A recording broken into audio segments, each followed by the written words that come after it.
madaxweynaha dalka Mareykanka Donald Trump ayaa wariyaasha waxa uu sheegay inuu ka warhayo xaaladda uu ku sugan yahay hogaamiyaha Kuuriyada Waqooyi Kim Jong Un kadib markii maalmihii la soo dhaafay aad loo hadal hayay xaaladda caafimaad iyo halka uu ku sugan yahay hogaamiyaha Waqooyiga Kuuriya. Mr. Trump ayaa waxa uu sheegay in wax faahfaahin ah uusan ka bixin karin xaaladda Kim Jong Un balse uu ku rajo weyn yahay in xaaladdiisa caafimaad ay tahay mid aad u wanaagsan.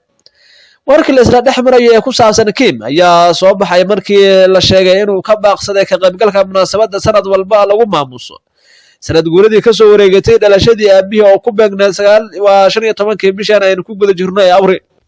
Kim Jong Un weligiis kama uusan baaqanin munaasabadda xuska aabihiis weyna iska muuqataa inuusan si sahlan u go'aansan karin inuu ka qaybgali waayo munaasabadaasi.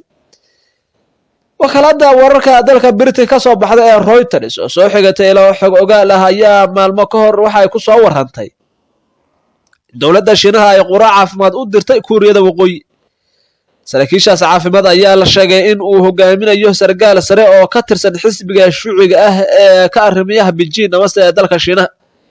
Kuuriyada Waqooyi oo ah dal ay adag tahay in laga helo xog ku saabsan madaxda sare ee dalkaas ayaa waxa adkaatay in la xaqiijiyo xaaladda caafimaad ee Kim waxaana sidoo kale maalmihii la soo dhaafay soo baxayay warar kale oo sheegay in hogaamiyihii dalkaasi uu galay xaalad qalliin ah oo waliba dhanka wadnaha ah.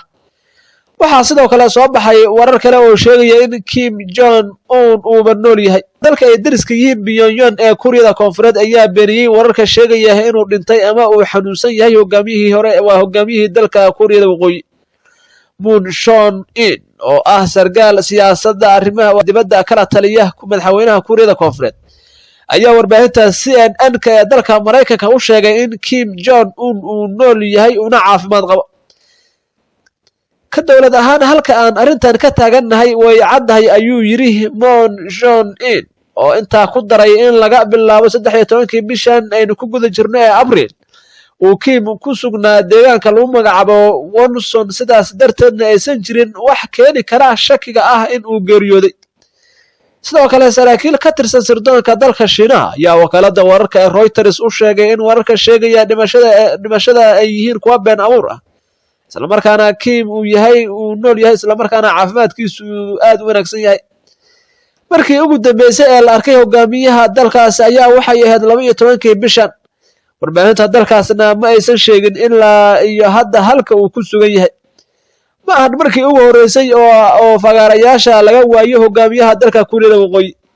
sanadkii 2014 ayaa Kim Jong Un la waayay muddo 40 cisho ah waxaana taasi keentay in wax la iska weydiiyo halka uu ku sugan yahay. sidoo kale xilligaas waxaa soo baxay warar kale oo sheegaya in hogaamiyahaas la afgambiyay ha yeeshee maalmo kadib waxa uu ka soo muuqday warbaahinta dalka.